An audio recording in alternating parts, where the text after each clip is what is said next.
Hi students, welcome to Anil tuition YouTube channel. So ఎవరైతే ఒక group 2 mains కి prepare అవుతున్నారో వాళ్ళందరికీ కూడా ఏపీ హిస్టరీకి సంబంధించి వాళ్ళకు ఉన్నటువంటి భయాన్ని పోగొట్టడానికి, అంటే ఏపీ హిస్టరీ అనేది ఎంత ఈజీగా నేర్చుకోవచ్చు. అదే విధంగా నేను చెప్తున్నటువంటి యొక్క నోట్స్ కనుక మీరు ఫాలో అయినట్లయితే కనుక మీరు మీ యొక్క గ్రూప్ 2 మెయిన్స్ లో ఏపీ హిస్టరీకి సంబంధించి 75 మార్కులు ఖచ్చితంగా 70 మార్కులు పైబడే వస్తాయి అనమాట. సో మీరు చేయవలసిందల్లా ఏంటంటే మన ఛానల్ సబ్స్క్రైబ్ చేసుకోండి. అదే విధంగా ఎవరైతే ఒక గ్రూప్ 2 ప్రిపేర్ అవుతున్నారో వాళ్ళందరికీ కూడా షేర్ చేయండి. ఇంకా మనం డీటెయిల్స్ లోకి వెళ్ళిపోతాం. ఆల్రెడీ మనం ప్రీవియస్ క్లాస్ లో విష్ణుకుండులు అనే చాప్టర్ గురించి మనం డీటెయిల్ గా చదువుకున్నాం. అంటే విష్ణుకుండులకు సంబంధించినటువంటి రాజకీయ చరిత్ర, అదే విధంగా వాళ్ళ యొక్క పరిపాలనా వ్యవస్థ, వాళ్ళ యొక్క ఆర్థిక వ్యవస్థ, అదేవిధంగా వాళ్ళ యొక్క వాణిజ్యం, అవన్నీ కూడా ఏంటంటే మనం ప్రీవియస్ వీడియోలో కంప్లీట్ చేసుకున్నాం. ఆల్రెడీ మనం శాతవాహనులు అనే చాప్టర్ అనేది కంప్లీట్ చేసుకున్నాం. తర్వాత సిలబస్ లో మెన్షన్ చేసినటువంటి ఇక్ష్వాకులు చాప్టర్ ఏదైతే ఉందో ఆ యొక్క ఇక్ష్వాకులు కూడా మనం కంప్లీట్ చేసుకున్నాం. సో తర్వాత విష్ణుకుండులు, ఆ యొక్క విష్ణుకుండులు కూడా కంప్లీట్ చేసుకున్నాం. సో ఈ రోజు ఏంటంటే మనం 4th యూనిట్ అనమాట. ఇది పరిపాలనకు సంబంధించి, అంటే మన యొక్క పూర్వ ఆంధ్రదేశాన్ని పరిపాలించినటువంటి రాజవంశాలు ఏవైతే ఉన్నాయో దానికి సంబంధించి ఏంటంటే 4వ వంశం అంటే యొక్క తూర్పు చాళుక్యుల అనే వంశం ఏంటంటే 4వ వంశం కింద చెప్పుకోవచ్చు అనమాట. అంటే ఈ యొక్క తూర్పు చాళుక్యుల గురించి మనం ఎందుకు చదువుకోవాలంటే శాతవాహనుల తర్వాత అంత గొప్పగా పరిపాలించినటువంటి రాజులు ఎవరైనా ఉన్నారంటే మన దక్షిణ భారతదేశాన్ని, ప్రత్యేకించి మన ఆంధ్రదేశాన్ని చూసినట్లయితే కనుక ఈ యొక్క తూర్పు చాళుక్యులు అనమాట. ఎందుకంటే కనుక తూర్పు చాళుక్యుల యొక్క కాలాన్ని కనుక మనం చూసినట్లయితే వాళ్ళు పరిపాలించినటువంటి కాలాన్ని కనుక మనం అబ్జర్వ్ చేస్తే ఏంటంటే క్రీస్తు శకం 624 నుంచి 1076 సంవత్సరాల కంటే దాదాపుగా ఏంటంటే 300 సంవత్సరాల పాటు మన ఆంధ్రదేశాన్ని వీళ్ళు పరిపాలించడం జరుగుతుంది అనమాట. అంటే మనం శాతవాహనులు కనుక అబ్జర్వ్ చేసినట్లయితే వాళ్ళు ఏంటంటే సుమారు 400 సంవత్సరాల పైగానే మన ఆంధ్రదేశాన్ని పాలించడం జరుగుతుంది అనమాట. సో తర్వాత వచ్చినటువంటి ఇక్ష్వాకులు అయినా సరే లేదా విష్ణుకుండులు అయినా సరే వాళ్ళంత గొప్ప రాజులు కాకపోయినప్పటికీ కూడా ఏంటంటే వాళ్ళు ఎంతో కొంత కాలం అనేది పరిపాలించడం జరిగింది. కానీ ఇక్కడ ఉన్నటువంటి తూర్పు చాళుక్యులు ఎవరైతే ఉన్నారో వీళ్ళు ఏంటంటే దాదాపుగా సుమారు 300 సంవత్సరాలు పైగా మన ఆంధ్రదేశాన్ని పరిపాలించారు. కాబట్టి వీళ్ళ గురించినటువంటి సమాచారం అనేది మనం ఎక్కువగా చదువుకోవాల్సి ఉంటుంది అనమాట. ఎందుకంటే దీనికి సంబంధించినటువంటి రాజులు ఎవరైతే ఉన్నారో వీళ్ళు ఏంటంటే 1 by 1 మనం చదువుకోవాల్సి ఉంటుంది అనమాట. అంటే దాదాపుగా ఒక 30 నుంచి 35 రాజులు అనేవాళ్ళు ఈ యొక్క తూర్పు చాళుక్యుల పరిపాలనకు సంబంధించినటువంటి శాసనాలు కానీ, వీళ్ళు జారీ చేసినటువంటి ఆజ్ఞలు కానీ, లేదా వీళ్ళు అవలంబించినటువంటి పరిపాలన విధానాలు కానీ, ఇవన్నీ కూడా ఏంటంటే తూర్పు చాళుక్యులకు సంబంధించి మనం ఎక్కువగా చదువుకోవాల్సి ఉంటుంది అనమాట. కాబట్టి ఇంకా మనం లేట్ చేయకుండా డీటెయిల్స్ లోకి వెళ్తే ఈ యొక్క తూర్పు చాళుక్యులు అసలు ఏ విధంగా మన ఆంధ్రదేశంలో వచ్చారంటే ఆల్రెడీ మనం లాస్ట్ క్లాస్ లో ఏం డిస్కస్ చేసుకున్నాం, విష్ణుకుండులు అనేవాళ్ళు మన యొక్క తూర్పు ప్రాంతం ఏదైతే ఉందో భారతదేశం పటాన్ని ఈ విధంగా చూసినట్లయితే ఇక్కడ ఉన్నటువంటి తూర్పు ప్రాంతం ఏదైతే ఉందో ఈ యొక్క తూర్పు ప్రాంతాన్ని విష్ణుకుండుల్లో చివరి రాజు అయినటువంటి మంచన భట్టారకుడు ఎవరైతే ఉన్నారో ఈ యొక్క మంచన భట్టారకుడిని పశ్చిమ చాళుక్యులు పరిపాలిస్తున్నటువంటి, అంటే ఈ విధంగా కనుక మనకు మ్యాప్ తీసుకున్నట్లయితే ఇక్కడ తూర్పుగా ఉన్న ప్రాంతాన్ని ఏమంటారంటే తూర్పు చాళుక్యులు అంటారు అనమాట. అదేవిధంగా ఇక్కడ పశ్చిమగా ఉన్నటువంటి ప్రాంతాన్ని ఎవరైతే పరిపాలిస్తున్నారో వాళ్ళని పశ్చిమ చాళుక్యులు అంటారు. అంటే ఇక్కడ తూర్పుగా ఉన్నటువంటి ప్రాంతాన్ని అప్పుడు ఎవరు పరిపాలిస్తున్నారంటే విష్ణుకుండులు అనే వాళ్ళు పరిపాలిస్తున్నారు అనమాట.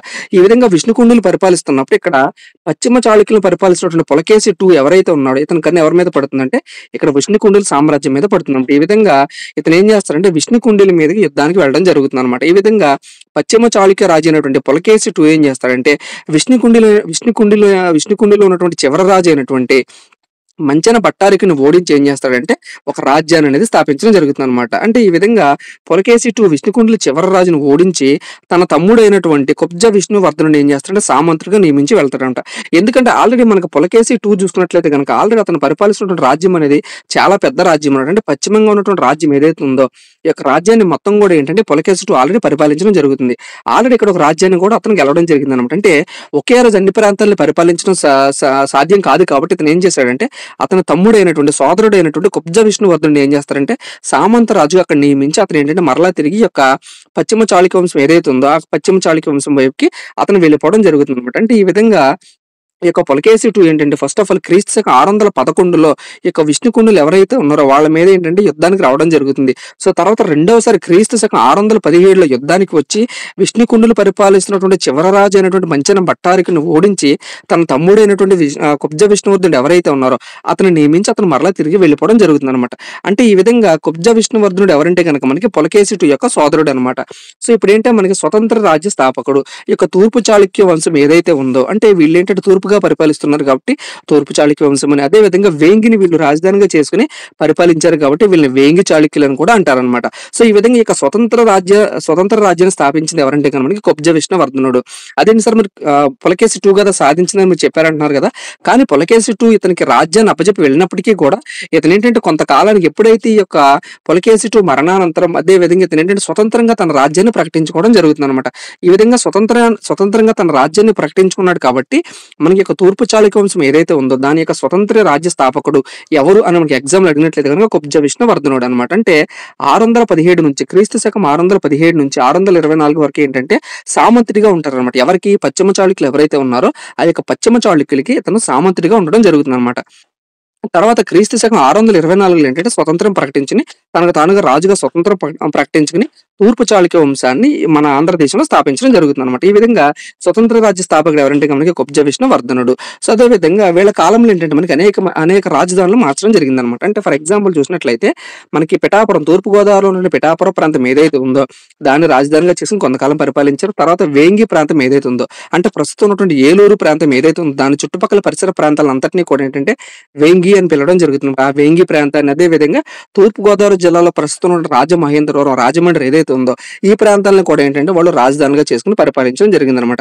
ప్రత్యేకించి పిఠాపురం రాజధానిగా చేసుకుని పరిపాలించింది ఎవరంటే కనుక మనకి కుబ్జ విష్ణువర్ధనుడు. అదే విధంగా రాజమహేంద్రవరం అనే ప్రాంతం ఏదైతే ఉందో ఈ ప్రాంతాన్ని రాజధానిగా చేసుకుని పరిపాలించిన రాజు ఎవరంటే కనుక మనకి అమ్మరాజు 1. సో వీళ్ళందరి గురించి కూడా మనం 1 by 1 డీటెయిల్ గా చూద్దాం. సో తర్వాత ఏంటంటే ఇక తూర్పు చాళుక్యులు ఎవరైతే ఉన్నారో వీళ్ళ యొక్క రాజభాష చూసినట్లయితే మనకి సంస్కృతం అనమాట. ఆల్రెడీ మనం విష్ణుకుండిల కాలం నుంచే మనకి ఏంటంటే రాజభాష అనేది సంస్కృతం అయిపోయింది. ఎందుకంటే మనకి ఉత్తర భారతదేశం ఎప్పుడైతే ఈ యొక్క 2వ సముద్రగుప్తుడు తన యొక్క ప్రభావాన్ని అదేవిధంగా తన యొక్క మతాన్ని తన యొక్క అధికార భాషని దక్షిణ భారతదేశం వైపు ఎప్పుడైతే తీసుకుని వచ్చాడో విష్ణుకుండిల కాలంలో అదే కాలం నుంచి ప్రతి ఒక్క రాజ్యం యొక్క తర్వాత వచ్చినటువంటి రాజ్యాలు ఏవైతే ఉన్నాయో వాళ్ళ యొక్క రాజభాష అనేది సంస్కృతం కింద మారిపోయింది అనమాట. ఇది కూడా విద్యార్థులందరూ గుర్తుంచుకోండి. తర్వాత వీళ్ళ యొక్క రాజచిహ్నం ఏదంటే కనుక వరాహం అనమాట. సో ఈ విధంగా వీళ్ళ యొక్క రాజ్యస్థాపన అనేది జరిగింది. వీళ్ళ యొక్క రాజ్యస్థాపన జరిగిన తర్వాత 1 by 1 ఒకరి తర్వాత వచ్చినటువంటి రాజులు ఎవరు, వాళ్ళ పరిపాలనా విధానాలను ఏ విధంగా ఉన్నాయి కూడా మనం ఒకసారి డీటెయిల్ గా చూద్దాం. సో ఫస్ట్ రాజు ఎవరంటే కనుక మనకి కుబ్జ విష్ణువర్ధనుడు. సో ఇతను ఏంటంటే పిఠాపురం రాజధానిగా చేసుకుని సుమారు క్రీస్తు శకం 624 నుంచి 641 అంటే సుమారు 17 సంవత్సరాలు పరిపాలించాడు. సంవత్సరాలు అనేవి అంతగా ఇంపార్టెంట్ కాదు, బట్ ఏంటంటే మనం తెలుసుకుంటే కనుక కొద్దిగా మంచిది అనమాట. సో కుబ్జ విష్ణువర్ధనుడు ఏంటంటే పిఠాపురం రాజధానిగా చేసుకుని సుమారు 17 సంవత్సరాలు ఈ యొక్క తూర్పు చాళుక్య వంశం ఏదైతే ఉందో ఈ యొక్క వంశాన్ని అతను పరిపాలించడం జరుగుతుంది అనమాట. సో ఇతనికి సంబంధించినటువంటి బిరుదులు ఒకసారి చూసినట్లయితే విషయ సిద్ధి అదేవిధంగా విషమ సిద్ధి అని కూడా కొన్ని టెక్స్ట్ బుక్స్ లో ఉంటుంది. సో విషయ సిద్ధి అనే బిరుదు ఎందుకు వచ్చిందంటే కనుక మనం ఆల్రెడీ చూసాం వీళ్ళ అంతకు ముందు కాలంలో ఉన్నటువంటి రాజులు ఎవరైతే ఉన్నారో వాళ్ళు రాజ్యాన్ని ఏం చేశారు, రాజ్యాన్ని రాష్ట్రాల కింద, రాష్ట్రాలను ఏ విధంగా ఆహారాల కింద, ఆహారాల విషయాల కింద ఏ విధంగా అయితే డివైడ్ చేసి పరిపాలించారు. అక్కడ ఉన్నటువంటి విషయాలు అంటే ఏంటంటే జిల్లాలు అనమాట. అంటే ప్రస్తుతం ఉన్నటువంటి జిల్లాలు ఏవైతే ఉన్నాయో ఈ యొక్క జిల్లాలు ఏమని పిలవడం జరుగుతుందంటే విషయాలు. ఈ యొక్క విషయాలు ఏవైతే ఉన్నాయో ఈ యొక్క విషయాలన్నింటినీ కూడా ఇతను జయించాడు అనమాట. అంటే ప్రస్తుతం ఉన్నటువంటి జిల్లాలు ఏవైతే ఉన్నాయో ఆ జిల్లాలన్నింటిని ఇతను జయించాడు అనమాట. జిల్లాలకు ఉన్నటువంటి పేరు ఏంటంటే విషయాలు అనమాట. సో ఈ విధంగా విషయాలను జయించాడు కాబట్టి ఇతను యొక్క బిరుదు ఏంటంటే విషయ సిద్ధి అదేవిధంగా విషమ సిద్ధి అని కూడా ఉంటుంది అనమాట. అదేవిధంగా ఇతను కొన్నటువంటి మరొక బిరుదు ఏంటంటే సర్వసిద్ధి. సర్వసిద్ధి అంటే ఏంటంటే ఇతని మనస్తత్వం ఎలాంటిదంటే ఇతను చూసినటువంటి ప్రాంతాలన్నీ కూడా ఇతను జయించాలనుకుంటాడు. ఫర్ ఎగ్జాంపుల్ ఇతను కనుక రాజ్య పరిపాలన నిమిత్తం ఏదైనా వేరే ప్లేస్కి వెళ్తున్నప్పుడు కనుక అక్కడ ఏదైనా సరే ఒక నది కనిపించినట్లయితే ఆ నది కూడా మనం ఆక్రమించేయాలి. అదేవిధంగా ఏదైనా సరే ఒక ప్రాంతం కనిపించినట్లయితే ఆ ప్రాంతాన్ని కూడా మన రాజ్యంలో కలుపుకోవాలి. అంటే ఈ విధంగా అతను చూసినటువంటి ప్రతి ప్రాంతాన్ని కూడా తన రాజ్యంలో కలుపుకోవాలి అని చెప్పి తన మనస్తత్వం ఉంది కాబట్టి అతను కొన్న బిరుదు ఏంటంటే సర్వసిద్ధి. అంటే సర్వం కూడా అతనికి సిద్ధించాలి అనే ప్రకారం ఏంటంటే అతని బిరుదు అనేది సర్వసిద్ధి అనే బిరుదు అనేది అతనికి ఉందన్నమాట. అదేవిధంగా ఇంకొక బిరుదు ఏంటంటే కామదేవ బిరుదు కలిగినటువంటి ఈ యొక్క తూర్పు చాళుక్య రాజు ఎవరు అని మనకి ఎగ్జామ్ అడిగినట్లయితే కనుక కుబ్జ విష్ణువర్ధనుడు. సో ఇతని గురించినటువంటి శాసనాలు ఏంటి అని చూసినట్లయితే కనుక మనం ప్రతి రాజు గురించి కూడా ఏంటంటే కొన్ని శాసనాలు అనేవి ఉంటాయి అనమాట. ఆ శాసనాల గురించి మనం ఏంటంటే ఎవరు ఆ శాసనాన్ని వేశారు, ఆ శాసనాలు ఏవైనా సరే బిరుదులనే వేశారా లేదా ఆ శాసనానికి సంబంధించి ఏ లాంగ్వేజ్ లో ఆ యొక్క శాసనాలని వేశారు అనే విధంగా మనం చదువుకున్నట్లయితే కనుక ఈ యొక్క ఏపీ హిస్టరీకి సంబంధించి మీరు ఎటువంటి బిట్ ఇచ్చినా సరే ఎగ్జామ్ పాయింట్ ఆఫ్ వ్యూలో మీరు మర్చిపోకుండా ఉంటారనమాట. సో శాసనాలు చూసినట్లయితే కనుక మనం కుబ్జ విష్ణువర్ధనుడు వేసినటువంటి శాసనాలు చూసినట్లయితే చీపురుపల్లి శాసనం అదేవిధంగా చేజర్ల శాసనం అనమాట.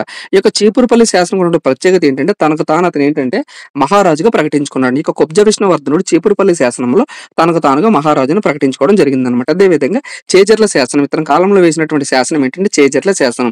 ఈ యొక్క చేజర్ల శాసనంలో ఏంటంటే అత్యధిక తెలుగు పదాలనే ఉన్నాయన్నమాట. ఆల్రెడీ మనం శాతవాహన కాలం నుంచి మన తెలుగు భాషకు వాళ్ళు ఇంపార్టెన్స్ ఇవ్వడం అనేది జరిగింది. సో ఆల్రెడీ తెలుగు పదాలనే బయలుపడడం అదేవిధంగా విష్ణుకుండిల కాలంలో ఏంటంటే తెలుగు వాక్యాలు అనేవి బయలుపడడం అదేవిధంగా వీళ్ళ కాలంలో కూడా ఏంటంటే ప్రజలు ఎవరైతే ఉన్నారో వీళ్ళందరూ కూడా అత్యధికంగా తెలుగు పదాలు మాట్లాడడం అదేవిధంగా తెలుగు కూడా ప్రాముఖ్యంగా ఉన్నట్లు మనకి యొక్క చేజర్ల శాసనం ఏదైతే ఉందో ఈ యొక్క చేజర్ల శాసనం ద్వారా మనకు అర్థమైంది అనమాట. అదేవిధంగా ఇతను హిందూ మతాభిమాని అయినప్పటికీ కూడా ఎందుకంటే మనకి ఇతను విష్ణుకుండిల కాలం తర్వాత వీళ్ళు రాజ్యానికి వచ్చారు కాబట్టి వాళ్ళు అవలంబించినటువంటి మతం ఏదైతే ఉందో, విష్ణువుకి సంబంధించిన మతం ఏదైతే ఉందో, ఆ యొక్క విష్ణు మతాన్ని అదేవిధంగా శైవ మతాన్ని ఇతను ఆదరించాడు. అంటే ఇతను హిందూ మతాభిమాని అయినప్పటికీ కూడా పరమత సహనాన్ని పాటించాడు. అంటే మిగిలినటువంటి వాళ్ళు ఏదైనా సరే మతాన్ని పాటిస్తే కనుక దాన్ని కూడా ఇతను ప్రోత్సహించాడు అనమాట. అదేవిధంగా ఇతను శివుణ్ణి పూజించాడు. అదేవిధంగా కార్తికేయుని కూడా పూజించడం జరిగిందనమాట. అదేవిధంగా ప్రత్యేకించి ఇతని భార్యను తీసుకున్నట్లయితే ఈ యొక్క కుబ్జ విష్ణువర్ధనుడు యొక్క భార్య అయినటువంటి అయ్యన మహానదేవి ఏంటంటే జైన మతాభిమాని అనమాట. అంటే ఈవిడ ఏంటంటే జైన మతాభిమాని. ఎక్కువగా జైన మతాభిమాని ఎవరైతే ప్రాక్టీస్ చేస్తున్నారో వాళ్ళందరికీ కూడా ఏంటంటే ఇంపార్టెన్స్ అనేది ఈవిడ కాలంలో ఇవ్వడం జరిగిందనమాట. అంటే తన భర్త హిందూ మతాభిమాని అయినప్పటికీ కూడా ఈవిడ భార్య అయినటువంటి అయ్యన మహాదేవి ఎవరైతే ఉన్నారో ఈవిడ ఏంటంటే జైన మతాభిమాని ఎక్కువగా ప్రేమించింది. అదేవిధంగా జైనులు ఎవరైతే ఉన్నారో వాళ్ళందరికీ కూడా ఎక్కువగా దాన ధర్మాలు అనేవి చేయడం జరిగిందనమాట. అదేవిధంగా గుజరాత్కి చెందినటువంటి కవరూరు శాఖ వెరీ వెరీ ఇంపార్టెంట్. సో ఈ బిట్ని గ్రూప్ 2 ఎగ్జామ్స్ ఎన్నిసార్లు అడిగారో లెక్కే లేదనమాట. అంటే ఈవిడ కాలంలో ఏంటంటే గుజరాత్కి చెందినటువంటి కవరూరు శాఖ, అంటే జైనులకు సంబంధించిన ఒక ప్రత్యేకమైనటువంటి శాఖ ఉంటుంది. వాళ్ళు ఎవరంటే కనుక కవరూరు శాఖ.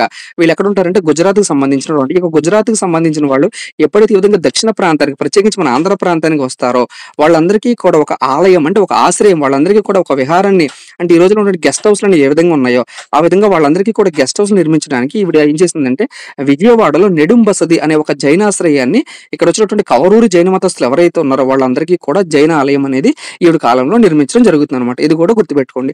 సో తర్వాత ఏంటంటే ఇవి నిర్మించినటువంటి ఇక్కడ నెడుం బసది అనే గ్రామం ఏదైతే ఉందో దీనికోసం ఏంటంటే జైన విహారం ఏదైతే ఉందో దీనికోసం అనేక గ్రామాలు దానం చేయడం జరుగుతుంది అనమాట. ఆల్రెడీ మనం ప్రీవియస్ వీడియోలో చదువుకున్నాం. ఏదైనా సరే గనక ఒక విహారాన్ని నిర్మించినట్లయితే అది బౌద్ధులకైనా సరే జైనులకైనా సరే ఏంటంటే వాళ్ళకి సంబంధించి ఏదైనా సరే కొన్ని గ్రామాలని దానం చేయడం జరుగుతుంది. ఎందుకంటే గనక ఆ గ్రామాల నుంచి వచ్చినటువంటి ఆదాయం కానీ లేదా ఆ గ్రామంలో ఉన్నటువంటి రైతుల ద్వారా పండించినటువంటి పంట కానీ ఆ గ్రామంలో ఉన్నటువంటి ఏదైనా సరే ఇక్కడ ఏదైతే విహారం అనేది నిర్మిస్తారో దానికోసం ఉపయోగించాలన్నమాట. సో అదే విధంగా ఇక్కడ నిడుంబసది కోసం ఏంటంటే అనేక గ్రామాలను దానం చేయడం జరుగుతుంది. సో అందులో ఏంటంటే కుబ్జ విష్ణువర్ధనుడు ముషినికొండ అనే గ్రామాన్ని దానం చేశాడు. అంటే మనకి ఎగ్జామ్ పాయింట్ ఆఫ్ వ్యూ ఏ విధంగా ఇస్తారంటే కుబ్జ విష్ణువర్ధనుడు ముషినికొండ అనే గ్రామాన్ని ఎందుకు దానం చేశాడు అంటే కనుక ఈవిడ భార్య నిర్మించినటువంటి నిడుంబసది ఆలయం జైనాలయం ఏదైతే ఉందో దాన్ని పోషించడానికి ఇతను ఏంటంటే ముషినికొండ అనే ఒక గ్రామాన్ని దానం చేశాడు. ఇది మొదటి రాజు గురించి. ఇంకా రెండో రాజు గురించి మనం చూసినట్లయితే కనుక మొదటి జయసింహ వల్లభ. సో ఇతనికి ఉన్నటువంటి బిరుదు ఏంటంటే సర్వసిద్ధి. సార్ ఆల్రెడీ మరియు ఫస్ట్ రాజుకి మనం ఏం చూసాం, కుబ్జ విష్ణువర్ధనుడికి సర్వసిద్ధి అనే బిరుదు ఉంది కదా అని మనం చూసాం కదా. బట్ ఏంటంటే ఇక్కడ వీళ్ళ కాలంలో ఏంటంటే ఒక బిరుదు అనేది అనేక మంది రాజులు కూడా ఉండడం జరుగుతుంది అనమాట. సో అది కూడా గుర్తుపెట్టుకోండి.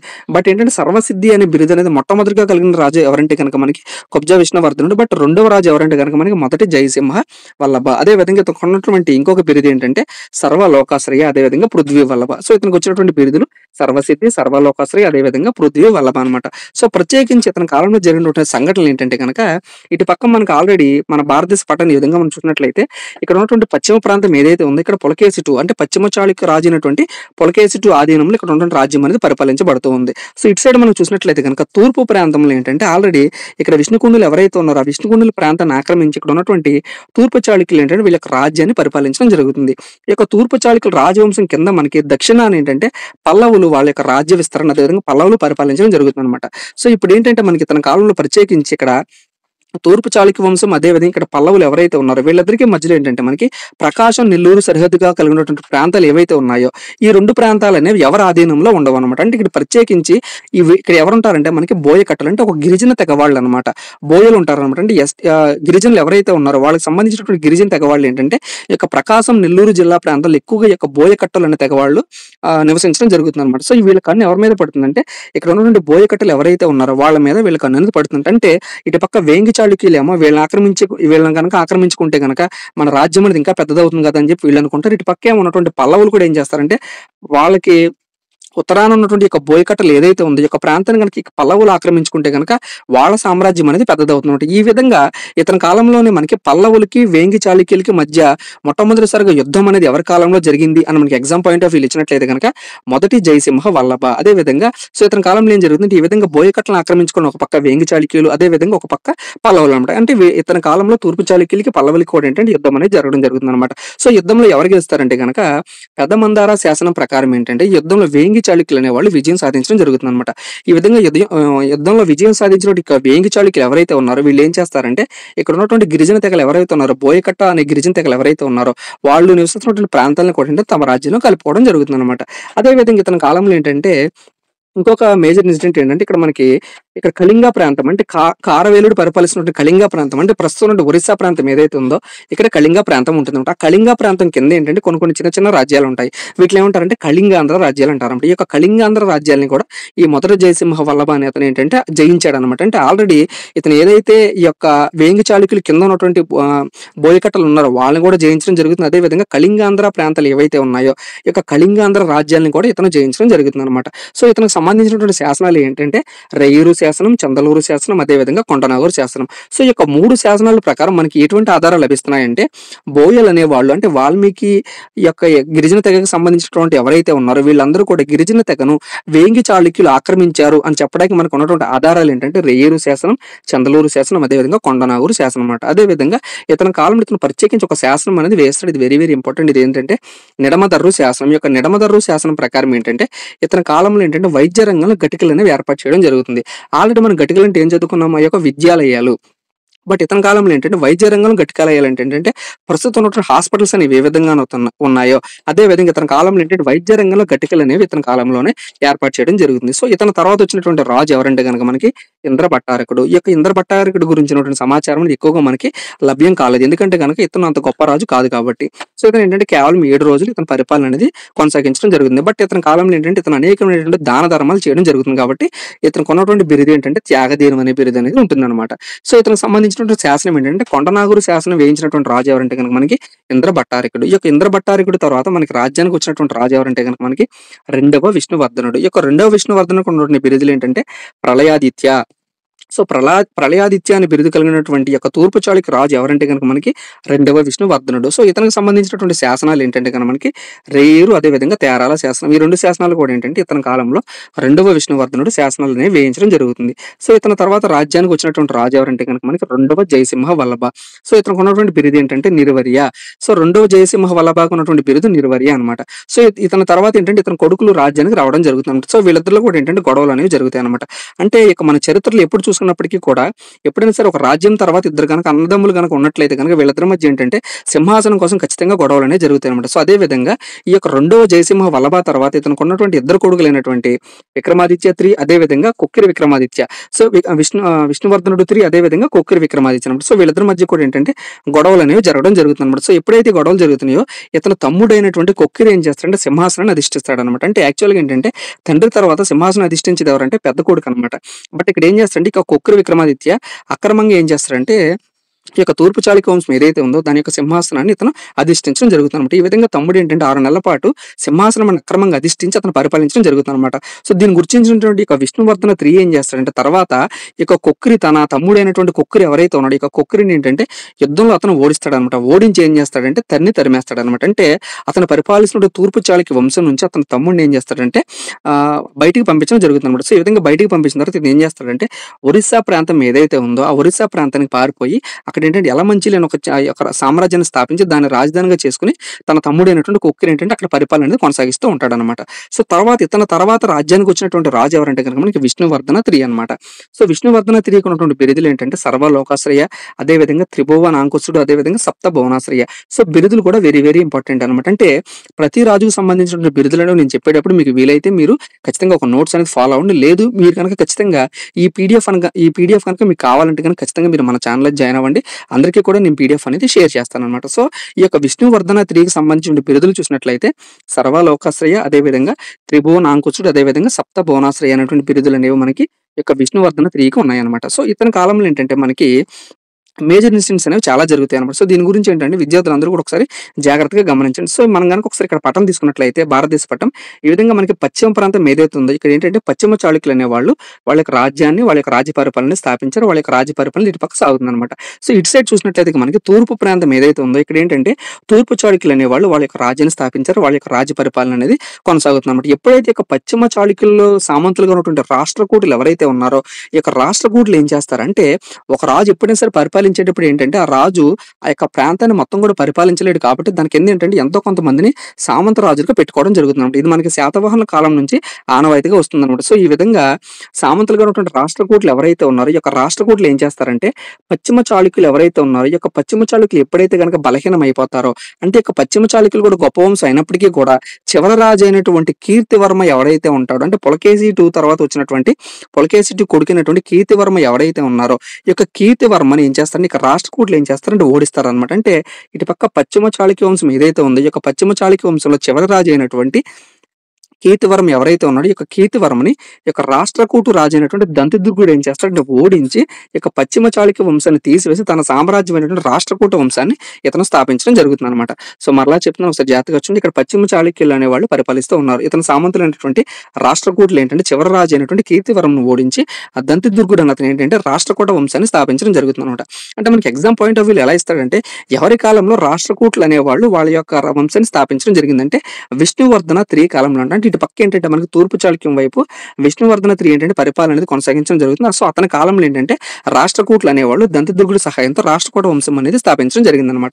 అంటే మనకి రాష్ట్రకూటుల వంశం అనేది విష్ణువర్ధన 3 కాలంలో కొత్త వంశం అనేది స్థాపించడం జరిగిందనమాట. సో ఇప్పుడు ఏంటంటే ఈ యొక్క దంతిదుర్గుడి కన్ను అనేది తూర్పు చాళుక్య వంశం వైపు పడిందనమాట. ఎందుకంటే ఆల్రెడీ అంతకు ముందు ఈ యొక్క తూర్పు చాళుక్య వంశాన్ని ఎవరు స్థాపించారు మనకి యొక్క పశ్చిమ చాళుక్య రాజు అయినటువంటి పులకేశి 2 స్థాపించాడు కాబట్టి ఈ యొక్క దంతిదుర్గుడు ఏంటంటే అది కూడా మా రాజ్యమే అని చెప్పి ఈ యొక్క తూర్పు చాళుక్య వంశం ఏదైతే ఉందో ఈ యొక్క తూర్పు చాళుక్య వంశంపై అతను కూడా జయించాలని చెప్పి దండయాత్రకి అతను బయలుదేరడం జరుగుతుంది అనమాట. సో దానివల్ల ఏం జరుగుతుంది ఇక్కడ ఉన్నటువంటి దంతిదుర్గుడికి అదే విధంగా విష్ణువర్ధనుడు 3కి ఏంటంటే వీళ్ళిద్దరికి కూడా యుద్ధం అనేది జరుగుతుంది అనమాట. సో ఈ విధంగా ఆ దంతిదుర్గుడికి అదే విధంగా విష్ణువర్ధన 3కి ఏంటంటే ఇతని కాలంలోనే యుద్ధం అనేది జరగడం జరుగుతుంది అనమాట. సో ఇక్కడ నుంచి ఏంటంటే మనకి సీన్ అనేది మారిపోతుంది అనమాట. సో ఎందుకంటే ఇక్కడ నుంచి మనకి అనేక యుద్ధాలు అనేవి జరుగుతాయి అనమాట. సో ఇవన్నీ కూడా ఏంటంటే మీరు జాగ్రత్తగా అబ్జర్వ్ చేయండి. సో ఇక్కడ రాష్ట్రకూటులు ఎప్పుడైతే దంతిదుర్గుడు స్థాపించి రాష్ట్రకూట పరిపాలన నిర్వహిస్తున్నాడో ఇతనికి సమకాలీనటువంటి రాజు ఎవరంటే కనుక మనకి విష్ణువర్ధన 3 అనమాట. అంటే విష్ణువర్ధన 3 కాలంలో మనకి రాష్ట్రకూటులు అనేవాళ్ళు రాష్ట్రకూట వంశాన్ని స్థాపించి దంతిదుర్గంగా వాళ్ళ యొక్క దంతిదుర్గుడు అనే అతను స్థాపించాడు అనమాట. సో తర్వాత ఏంటంటే ఈ యొక్క విష్ణువర్ధన 3 కాలం అనేది అయిపోతుంది అనమాట. అదే విధంగా దంతిదుర్గుడు కాలం కూడా అయిపోతుంది. అంటే వీళ్ళు మరణించిన తర్వాత మనకి ఇటు సైడ్ ఉన్నటువంటి రాజులందరూ కూడా ఎవరంటే తూర్పు చాళుక్య రాజులు అనమాట. సో ఇటు సైడ్ ఉన్నటువంటి రాజులందరూ కూడా ఏంటంటే మనకి రాష్ట్రకూట రాజులు అనమాట. అంటే పశ్చిమ చాళుక్యులను ఓడించినటువంటి రాష్ట్రకూటల రాజులేమో ఇటు పక్క రాశాను. అదే విధంగా తూర్పు చాళుక్య రాజుల యొక్క వంశం అనేది ఇటు పక్క రాయడం జరిగింది అనమాట. సో ఇవన్నీ కూడా జాగ్రత్తగా మీరు అబ్జర్వ్ చేయండి. సో ఇక్కడ ఏంటంటే ఇక తూర్పు చాళుక్య వంశం విష్ణువర్ధన 3 ఎవరైతే ఉన్నాడో ఇక విష్ణువర్ధన 3 కాలం అయిపోతుంది. అదే విధంగా ఇటు సైడే మనకి ఈ యొక్క రాష్ట్రకూటలు ఏంటంటే దంతిదుర్గుడు కాలం కూడా అయిపోతుంది. అంటే వీళ్ళిద్దరూ మరణించడం జరుగుతుంది అనమాట. సో తర్వాత ఏంటంటే ఇక తూర్పు చాళుక్యుల్లో విష్ణువర్ధన 3 తర్వాత మనకి రాజ్యానికి విజయాదిత్య 1 అనే అతను రావడం జరుగుతుంది అనమాట. ఇటు సైడ్ మనకి తూర్పు చాళుక్యుల్లో.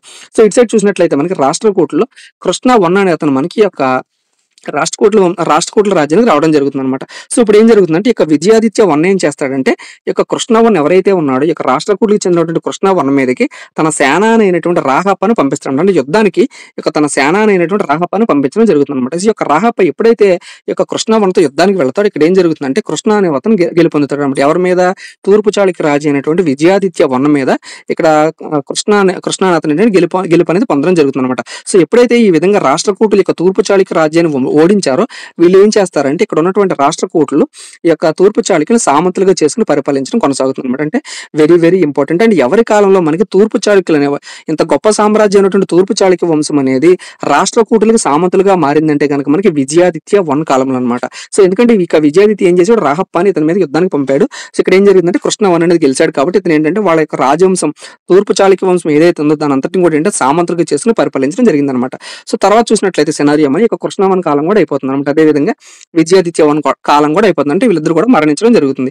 సో తర్వాత రాజ్యానికి వచ్చినటువంటి తూర్పు చాళుక్యుల తర్వాత రాజ్యానికి వచ్చినటువంటి రాజు ఎవరంటే కనుక విష్ణువర్ధన 4 అనమాట ఇటు సైడ్. సో ఇటు సైడ్ చూసినట్లయితే మనకి రాష్ట్రకూటులో గోవిందవర్మ 1 అదే విధంగా ధ్రువ 1 అనే వాళ్ళు ఏంటంటే రాష్ట్రకూటుల యొక్క రాజ్యానికి రావడం జరుగుతుంది అనమాట.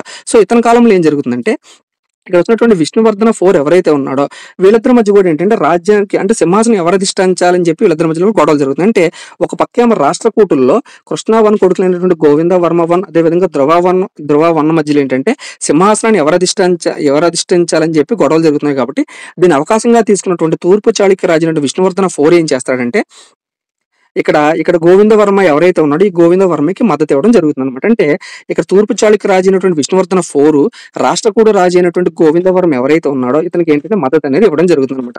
సో ఇతను ఊరుకుంటాడా, మరి ఇతను తమ్ముడైనటువంటి ధ్రువవర్మ ఏం చేస్తాడంటే అతను నీకు మద్దతు ఇచ్చాడు కాబట్టి నేను కూడా ఎవరో ఒకళ్ళు మద్దతు తెచ్చుకుంటా అని చెప్పి వీళ్ళ ఫ్రెండ్స్ అయినటువంటి వేములవాడ చాళుక్యులు ఎవరైతే ఉన్నారో, అంటే మనకి ఇక్కడ పైన పశ్చిమ చాళుక్యుల పైన ఏంటంటే మనకి తెలంగాణ ప్రాంతాన్ని పరిపాలిస్తున్నటువంటి వేములవాడ చాళుక్యులు ఎవరైతే ఉన్నారో ఆ వేములవాడ చాళుక్యులకు చెందినటువంటి హరికేసర అనే రాజుని ఏంటంటే ఇక ధ్రువవన్ అనే అతను ఏంటంటే ఆ సహాయం కోసం అర్థించడం జరుగుతుంది అనమాట. సో ఇప్పుడు ఏం జరుగుతుందంటే ఇక్కడ మనకి విష్ణువర్ధన 4 ఏమో ఇటు పక్కన ఉన్నటువంటి గోవింద 1కి హెల్ప్ చేయడం జరుగుతుంది. ఇక్కడ ధ్రువ 1 ఏమో వేములవాడ చాళుక్యులైనటువంటి హరికేసరని యుద్ధం కోసం హెల్ప్ చేయడం అర్థించడం జరుగుతుంది అనమాట. సో ఇప్పుడు ఏం జరుగుతుందంటే ఇక్కడ ఉన్నటువంటి విష్ణువర్ధనుడు 4కి అదే విధంగా ఇక్కడ హరికేసరకి అంటే ధ్రువ తరపున యుద్ధంలో పాల్గొంది ఎవరంటే మనకి హరికేసర. సో వీళ్ళిద్దరికి కూడా ఏంటంటే యుద్ధం అనేది జరగడం జరుగుతుంది అనమాట. సో యుద్ధంలో ఎవరు గెలుస్తారంటే కనుక మనకి రాష్ట్రకూట రాజు అయినటువంటి ధ్రువ 1 అనే అతను గెలవడం జరుగుతుంది అనమాట. సో ఈ విధంగా ఎప్పుడైతే ఒక రాజు అనేది గెలవడం జరిగిందో యుద్ధంలో ఏంటంటే సంధి అనేది చేసుకోవడం జరుగుతుంది అనమాట. సో ఏ విధంగా సంధి చేసుకోవాలంటే ఇక్కడ ఉన్నటువంటి విష్ణువర్ధన 4 ఎవరైతే ఉన్నాడో ఇతను ఓడిపోయాడు కాబట్టి ఇతను కూతురైనటువంటి శీలమహాదేవిని ఇక్కడ ఉన్న రాష్ట్రకూట రాజు అయినటువంటి ధ్రువవర్మ ఏంటంటే వివాహం అనేది చేసుకోవడం జరుగుతుంది. సో మరలా చెప్తున్నాను చూడండి ఒకసారి, మనకి ఇక విజయాదిత్య 1 తర్వాత ఏంటంటే మనకి విష్ణువర్ధన 4 రాజ్యానికి రావడం జరుగుతుంది. కృష్ణ 1 తర్వాత మనకి గోవిందవర్మ 1 అదే విధంగా ధ్రువ 1 రాజ్యానికి రావడం జరుగుతుంది. సో వీళ్ళ మధ్యలో ఎప్పుడైతే కనుక సింహాసనం కోసం గొడవలు అనేవి జరిగినాయో దీన్ని అదనుగా భావించినటువంటి యొక్క విష్ణువర్ధన 4 ఏం చేస్తాడంటే గోవిందవర్మకి నువ్వు సింహాసనం ఎక్కని చెప్పి ఇతని వైపున పోరాటం జరుగుతుంది అనమాట. సో ఇతను ఏం చేస్తాడంటే ధ్రువవర్మ ఏం చేస్తాడంటే వేములవాడ చాళుక్యులు హరికేసరని ఏంటంటే హెల్ప్ కోసం అంటే యుద్ధానికి ఈ యొక్క విష్ణువర్ధన 4 మీదకి యుద్ధానికి ఇతను ఏంటంటే అర్థించడం జరుగుతుంది అనమాట. సో ఈ విధంగా విష్ణువర్ధన 4కి అదే విధంగా హరికేసర కూడా ఏంటంటే యుద్ధం అనేది జరుగుతుంది అనమాట. ఈ యుద్ధంలో ఏంటంటే మనకి రాష్ట్రకూట రాజు అయినటువంటి ధ్రువవర్మ అతను ఏంటంటే గెలుపొందడం జరుగుతుంది. సో ఈ విధంగా ఎప్పుడైతే ధ్రువ 1 గెలిచాడో విష్ణువర్ధన 4 కూతురు అయినటువంటి శీలమహాదేవి ఎవరైతే ఉన్నారో ఈ యొక్క శీలమహాదేవిని ధ్రువవర్మ అని అతను ఏంటంటే పెళ్లి చేసుకోవడం జరుగుతుంది అనమాట. సో వీళ్ళిద్దరి కాలాన్ని కూడా ఏంటంటే ఈ ఇన్సిడెంట్స్ అనేవి ఈ విధంగా జరుగుతాయి అన్నమాట. సో ఇతని తర్వాత ఏంటంటే మనకి విష్ణువర్ధన 4 తర్వాత మనకి రాజ్యానికి వచ్చింది ఎవరంటే కనుక మనకి విజయాదిత్య 2 అదే విధంగా భీమసల్కి అనమాట. అంటే ఇక విష్ణువర్ధన 4 ఉన్నటువంటి కొడుకులు ఎవరంటే కనుక మనకి విజయాదిత్య 2 అదే విధంగా భీమసల్కి అనమాట. అదే విధంగా ఇక్కడ వీళ్ళిద్దరి కాలం అయిపోయిన తర్వాత ధ్రువ 1 కొడుకులు ఎవరంటే కనుక మనకి గోవింద 3 అదే విధంగా కువిద అనమాట. అంటే ఈ విధంగా సమకాలీన రాజులు అనమాట. అంటే ఒకళ్ళ తర్వాత ఒకళ్ళు ఏంటంటే సమకాలీన రాజులు అనమాట వీళ్ళందరూ. అంటే ఇటు పక్కేమో మనకి తూర్పు చాళుక్యులు విష్ణువర్ధన 4 అనే అతను సమకాలీన రాజు అయితే కనుక ఇక్కడ మనకి గోవిందులు అదే విధంగా ధ్రువ అనేవాళ్ళు సమకాలీన రాజులు అనమాట. అదే విధంగా ఇక్కడ విష్ణువర్ధన 4 తర్వాత మనకి విజయాదిత్య 2కి భీమసల్కి సమకాలీన రాజు ఎవరంటే కనుక మనకి గోవింద 3 అదే విధంగా కువిద అనమాట. సో వీళ్ళ కాలంలో ఏం జరుగుతుందంటే ఇక్కడ విజయాదిత్య 2కి అదే విధంగా ఇక్కడ ఏం జరుగుతుందంటే భీమసల్కి ఎవరైతే ఉన్నారో వీళ్ళిద్దరి మధ్యలో ఇప్పుడు ఏంటంటే సింహాసనం కోసం గొడవలు జరుగుతుంది. అంటే నేను సింహాసనం అధిష్టిస్తానని చెప్పి విజయాదిత్య 2 అదే విధంగా భీమసల్కి అనమాట. సో వీళ్ళిద్దరికి మధ్యలో గొడవలు జరుగుతాయి అనమాట. సో దీన్ని అవకాశంగా తీసుకున్నటువంటి రాష్ట్రకూటులు ఏం చేస్తారంటే ఇక్కడ విజయాదిత్య 2 ఏం చేస్తారంటే కువిదకి మద్దతు అనేది ఇవ్వడం జరుగుతుంది. అదేవిధంగా భీమసల్కి ఎవరైతే ఉన్నాడో తన తమ్ముడైనటువంటి భీమసల్కి ఏం చేస్తారంటే గోవింద 3కి మద్దతు ఇవ్వడం జరుగుతుంది అనమాట. అంటే ఈ విధంగా తూర్పు చాళుక్యులో ఉన్నటువంటి అన్నదమ్ములు ఏమో అటుపక్కన ఉన్నటువంటి రాష్ట్రకూటులు అయినటువంటి అన్నదమ్ములు ఎవరైతే ఉన్నారో వాళ్ళిద్దరికి చెరొకరికి కూడా ఏంటంటే వీళ్ళు మద్దతు అనేది ఇవ్వడం జరుగుతుంది అనమాట. సో ఈ విధంగా మద్దతు ఇచ్చినప్పుడు ఏం జరుగుతుంది ఇక్కడ ఉన్నటువంటి రాష్ట్రకూటు రాజు అయినటువంటి గోవింద 3 ఎవరైతే ఉన్నాడో ఇతను ఏం చేస్తాడంటే విజయాదిత్య 2 ఏంటంటే యుద్ధం అనేది చేయడం జరుగుతుంది అనమాట. సో యుద్ధంలో ఎవరు గెలుస్తారంటే రాష్ట్రకూట రాజు అయినటువంటి గోవింద 3 ఏంటంటే ఈ యొక్క యుద్ధంలో గెలుపొందడం జరుగుతుంది అనమాట. సో ఈ విధంగా ఎప్పుడైతే మనకి ఈ యొక్క రాష్ట్రకూట రాజు అయినటువంటి గోవింద 3 గెలుస్తాడో ఈ యొక్క విజయాదిత్య 2 అనే అతను ఏంటంటే ఓడిపోవడం జరుగుతుంది అనమాట. సో ఈ విధంగా అతను ఓడిపోయిన తర్వాత ఏంటంటే ప్రస్తుతం ఉన్నటువంటి విజయవాడ ప్రాంతం అంటే బెజవాడ ప్రాంతం ఏదైతే ఉందో ఆ యొక్క బెజవాడ ప్రాంతానికి ఇతను పారిపోవడం జరుగుతుంది అనమాట. ఎవరు విజయాదిత్య 2 అనమాట. సో ఈ విధంగా విజయాదిత్య 2 అంటే ఎప్పుడైతే ఈ విధంగా గోవింద 3 చేతిలో ఓడిపోయాడో ఇతను ఏంటంటే బెజవాడికి పారిపోవడం జరుగుతుంది అనమాట. సో ఇతను బెజవాడికి పారిపోయిన తర్వాత ఇతను ఏం చేస్తాడంటే ఓడిపోయాను కదని చెప్పి ఇతను ఏంటంటే నిరుత్సాహపడ్డానమాట. ఇది ఎందువల్ల ఓడిపోయాడు అనేక కారణాలు అనేవి ఇతను అన్వేషించడం జరుగుతుంది అనమాట. సో ఈ యొక్క అన్వేషణ కార్యక్రమంలో భాగంగా ఏంటంటే ఇక విజయాదిత్య 2 ఏంటంటే వేంగిని పరిపాలిస్తున్నటువంటి కొంతమంది రాజులు ఉంటారు కాబట్టి అతని ఫ్రెండ్ అయినటువంటి నృపరుద్రుడు ఎవరైతే ఉన్నాడో ఈ యొక్క నృపరుద్రుడి దగ్గర ఏంటంటే యుద్ధ నైపుణ్యాలు అనేవి ఇతను నేర్చుకుంటారు. అంటే యుద్ధం అనేది కరెక్ట్ గా చేయకపోవడం వల్ల ఈ యొక్క విజయాదిత్య 2 ఓడిపోయాడు కాబట్టి తన ఫ్రెండ్ అయినటువంటి వేంగిని పరిపాలిస్తున్నటువంటి నృపరుద్రుడు ఎవరైతే ఉన్నాడో ఆ నృపరుద్రుడి దగ్గర ఏంటంటే ఇతను యుద్ధ నైపుణ్యాలన్నీ కూడా ఏంటంటే ఇతను నేర్చుకోవడం జరుగుతుంది. ఈ విధంగా అనేక యుద్ధ నైపుణ్యాలు ఇతను ఏంటంటే ప్రావీణ్యం సంపాదించాక చుట్టుపక్కల ఉన్నటువంటి రాజ్యాలు ఏవైతే ఉన్నాయో ఒక 108 రాజ్యాలు ఇతను జయించడం జరుగుతుంది అనమాట. అంటే గోవిందరాజ్ 3 చేతిలో ఘోర పరాజయం పొందినటువంటి యొక్క విజయాదిత్య 2 వేంగి చాళుక్య రాజు అయినటువంటి తన ఫ్రెండ్ అయినటువంటి నృపరుద్రుడి సహాయంతో ఏంటంటే చుట్టుపక్కల ఉన్నటువంటి 108 రాజ్యాలు ఏవైతే ఉన్నాయో ఆ యొక్క 108 రాజ్యాలను కూడా ఇతను జయించడం జరుగుతుందనమాట. ఈ విధంగా యుద్ధాలు ఇతను ఏంటంటే ఆరితేరిపోయాడంట. అంటే అంతకుముందు ఓడిపోయినటువంటి ప్రతీకారం తీర్చుకోవడానికి చుట్టుపక్కల ఉన్నటువంటి రాజ్యాలన్నీ కూడా ఇతను జయిస్తాడనమాట. సో, ఈ విధంగా జయించిన తర్వాత పాప పరిహార నిమిత్తం ఏంటంటే ఎక్కడైతే అతను జయించినటువంటి రాజ్యాలున్నాయో, ఆ జయించినటువంటి రాజ్యం ప్రతి చోట ఏంటంటే ఒక మృగేశ్వర ఆలయాన్ని అతను నిర్మించడం జరుగుతుందనమాట. అంటే ఈ విధంగా 108 మృగేశ్వర ఆలయాల్ని తను జయించేటువంటి రాజ్యాలు ఏవైతే ఉన్నాయో అక్కడ అతను స్థాపించడం జరుగుతుందనమాట. సో, ఇతనికి ఉన్నటువంటి బిరుదేంటంటే విద్యాదిత్య టూకి నరేంద్ర మృగరాజ్ అనే బిరుదనేది ఉంటుందనమాట. సో, ఎప్పుడైతే ఈ విధంగా ఇతనికి నరేంద్ర మృగరాజ్ అనే బిరుదు ఉందో అనేక మృగేశ్వర ఆలయాలన్నీ కూడా అంటే ఇతను స్థాపించడం జరిగిందనమాట. సో, ఇప్పుడేంటంటే కక్ష తీర్చుకోవడం అంటే ఎప్పుడైతే ఈ యొక్క గోవిందరాజ్ 3 చేతిలో ఇతను ఓడిపోయాడో విజయాదిత్య 2 అనే అతను ఈ విధంగా 108 రాజ్యాలను ఎప్పుడైతే జయించాడో ఇతనికి బలం అనేది వస్తుందన్నమాట. అంటే నేను కూడా ఈ యొక్క రాష్ట్రకూటులు ఎవరైతే ఉన్నారో వాళ్ళని ఓడించే సత్తా నాకు వచ్చిందని చెప్పి ఇతను ఏం చేస్తాడంటే ఇక విజయాదిత్య 2 ఆల్రెడీ ఇక్కడ పరిపాలిస్తున్నటువంటి ఈ యొక్క తూర్పు చాళుక్యులో ఉన్నటువంటి తన తమ్ముడైనటువంటి భీమసలకి ఎవరైతే ఉన్నాడో ఈ భీమసల్ కూడా ఆల్రెడీ మనకి ఇక్కడ రాష్ట్రకూటులకు మద్దతు ఇచ్చాడని చెప్పి చూసాం కాబట్టి ఈ భీమసలకి ఏంటంటే ఫస్ట్ ఏంటంటే ఓడించడం జరుగుతుంది. ఈ యొక్క భీమసల్కిని ఓడించేస్తాడు ఎవరు విజయాదిత్య 2.